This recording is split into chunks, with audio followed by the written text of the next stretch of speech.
Hello friends, कैसे हो? बढ़िया। फ्रेंड्स, आज आप सबसे मैं एक कथा शेयर करना चाहता हूँ और कथा है राजा जनक की। और एक बार की बात है कि राजा जनक की सभा में एक ऋषि मुनि आए जिनका नाम था अष्टावक्र ऋषि। और नाम की ही तरह ऋषि का पूरा शरीर टेढ़ा मेढ़ा था, मतलब ठीक से चल भी नहीं पाते थे। और जैसे ही उन्होंने राजा जनक की सभा में प्रवेश किया, सभी सभासद उन्हें देखकर बहुत ज़ोर ज़ोर से हंसने लगे। और ये देखकर अष्टावक्र ऋषि ने भी बड़े ज़ोरों से हंसना शुरू कर दिया। तो सबको बड़ा आश्चर्य हुआ।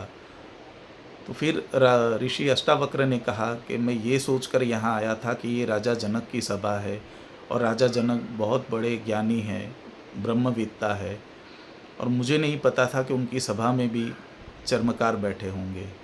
ये क्यों कहा कि होता क्या है कि हम किसी भी व्यक्ति के बाहरी लुक को देखकर बहुत जल्दी कोई परसेप्शन बना लेते हैं और ये सोच लेते हैं कि भाई इस इंसान में तो कोई पोटेंशियल ही नहीं होगा, जब ये ठीक से चल नहीं पाता है या इसका कुछ लुक नहीं है तो ये क्या ही कर लेगा। लेकिन ऐसा नहीं है। देखिए, वक्त जाने के साथ बॉडी है बूढ़ी होती चली जाएगी। ऑलवेज़ एक ही लुक हमेशा नहीं रहेगा। लेकिन एक चीज़ है जो हमेशा निखरती जाएगी, वो है आपकी इनर स्ट्रेंथ, आपकी स्किल्स, आपकी पोटेंशियल। यानी हम जितना इम्पोर्टेंस अपने बाहरी लुक को देते हैं, उतना ही इम्पोर्टेंस और उतना ही काम हमें अपने भीतरी लुक पर करना चाहिए, है ना? तो क्या है कि आज के टाइम में जब इतना कंपटीशन है, सब एक दूसरे के साथ लगे हुए कंपटीशन में, और सोशल मीडिया प्लेटफॉर्म के इस दौर में बाहरी लुक को अट्रैक्टिव दिखाने में या कुछ भी है, मानो कि एक तरह का कंपटीशन लगा हुआ है।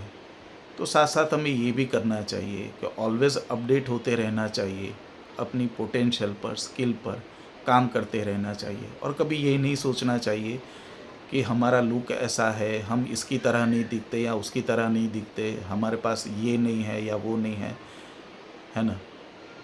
अष्टावक्र ऋषि के बारे में मैंने क्यों कहा कि उन्हीं अष्टावक्र ऋषि ने अष्टावक्र गीता नाम का एक ग्रंथ भी लिखा है, जो आप पढ़ेंगे तो उसमें आपको एक से एक लॉजिक और एक से एक तथ्य ऐसे जानने को मिलेंगे। तो आपका ये जो परसेप्शन है वो भी दूर हो जाएगा, है ना? तो स्टोरी का मोरल यही है कि ऑलवेज़ खुद पर काम करिए। जितना बाहरी लुक पर काम करते हैं, उतना ही इक्वली अपने भीतरी लुक पर भी काम करिए, है ना? चलिए, जय श्री राम।